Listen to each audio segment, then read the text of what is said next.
we had so many people coming at us saying he's not autistic, he's not autistic, he's not autistic, that we decided to have it again at Kaiser.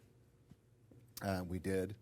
And that was the earth-shattering news that we got, because the doctor basically told us, at Kaiser basically told us, you've got to prepare yourselves for a life where your child doesn't work, is not able to hold down a job.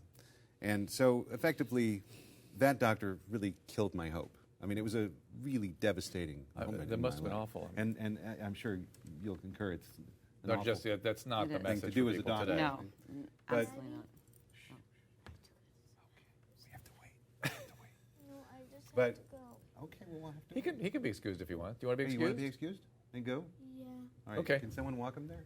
All right. See you, Will. All right. Well, you come right back, though, okay? And Ed, All right. you also have a son with autism. Is that correct? Not this one. Not this one. This one is a different condition. I'll be Yeah. talking to you about that later. We'll bring you back for that conversation. I had a later son. He's high functioning autistic, and it took a while, And as recently as 20-some years ago, we've moved light years from that point to this, with what people know and can assume and regard the affliction as. When we first had him in public school, around 7 or 8, he'd be in a special needs class, which they determined he needed to be in. He'd be rolling on the floor. And only his mother kept driving to the he can do better, he can do better, he can do better. And he was gradually elevated into classes in which he excelled. Did you have a similar experience to Matthew in terms of feeling so shattered when the diagnosis was finally? No, I was in shock. Also, I couldn't be sure, because he is high functioning. I couldn't be sure that it truly was autism. My wife at the time said that he really doesn't suffer from autism. He suffers from Asnerism.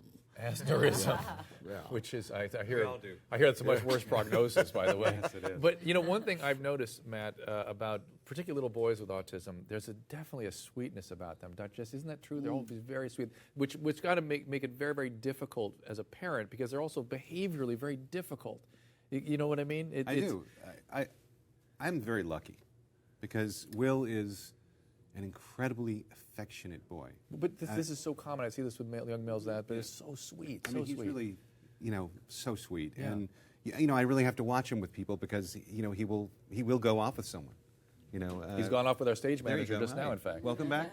Welcome back. All right. That's what you call a quick trip. But I was at a yogurt shop not too long ago, and he, someone came and took him by the hand and took him over to see their dog. He was either the dumbest person in the world or a predator. Scariest, yeah. And I scared him off. He ran away, and it taught me a huge lesson that I needed to learn.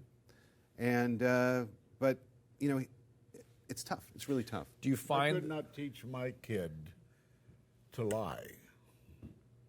I said, it's all right to lie.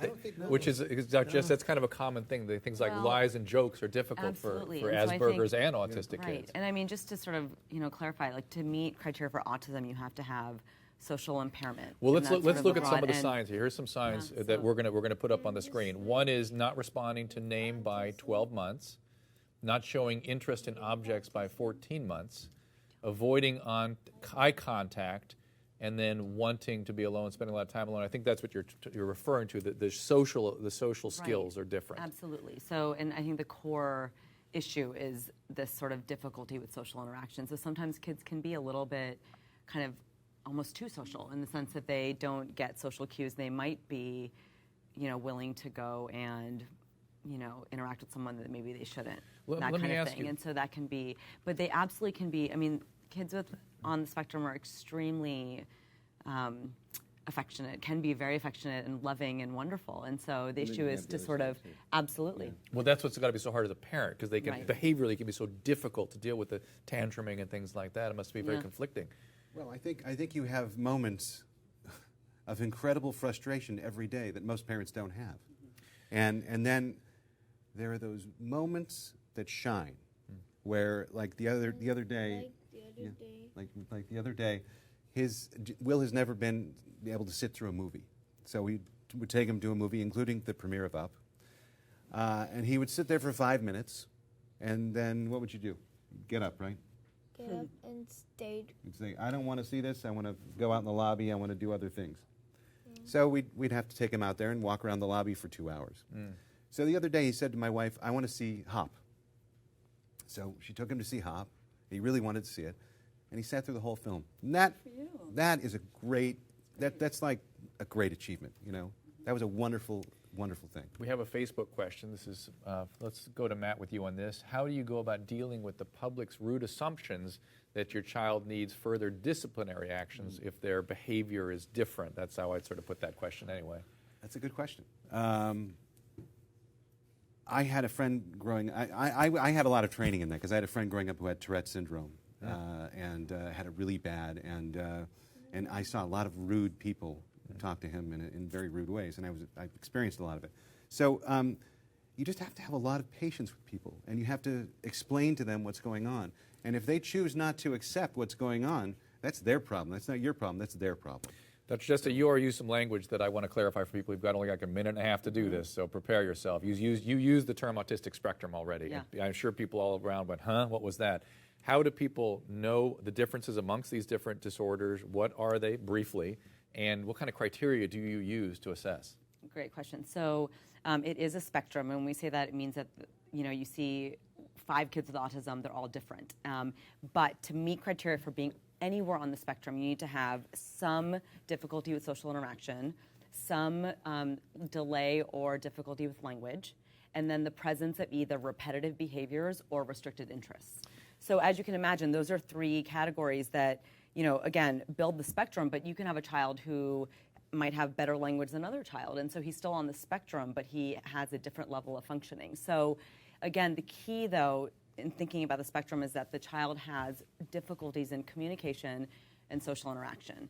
And so we talk about, kids being different levels of functioning, because it's true. Some kids have language. Some kids don't. Some kids really struggle more with repetitive behaviors or needing to be the same in the way they play, or those sorts of things. And so, really, it is a very, very mixed group of, disorders, basically. You call them disorders? Do we call them disorders? We do call them disorders, absolutely, because they, kids struggle with functioning with them. But there's a big spectrum in how they function. And Matt, quickly I understand you have a deep insight into how Will's mind works. Can you take us inside that a little bit? Well, Will gets fixated on things. We'll go to, one of our favorite things to do on the weekend is go to the dog park. And we'll go to the dog park, and what's the first thing you want to do when we go to the dog park? On the porta potty. I touched it. Yeah, he did. And you know what? For a germaphobe, it's a very difficult thing to keep going to porta potties, but that's the first thing he wants to do, and I understand that. And so I take him, I mean, it's worse not to take him because, it can ruin a whole day. But I think there's a hyper obsessiveness that goes on with him sometimes. That's common. That makes it very difficult to go out in public and do things that typical families do. Hyper focus on certain objects and activities and things. That's a part of the spectrum. Edward, thank you for joining us. I appreciate you sharing the story. Matthew, thank you for being here. But you said something. I just want to add one thing. Please. Is it okay? Of course. You said something about hope. Yes. And I think hope is all we have. And the one thing that I think has to happen is I think the community has to come together as a whole. I think we're fractured by race, by class, by disorder, and I think for us to effectuate any kind of change, I think in the system and to keep services coming, I think we all have to get together and speak together as a group of people. Well said. That's a very important thing. Practice tolerance. Well said. Well said.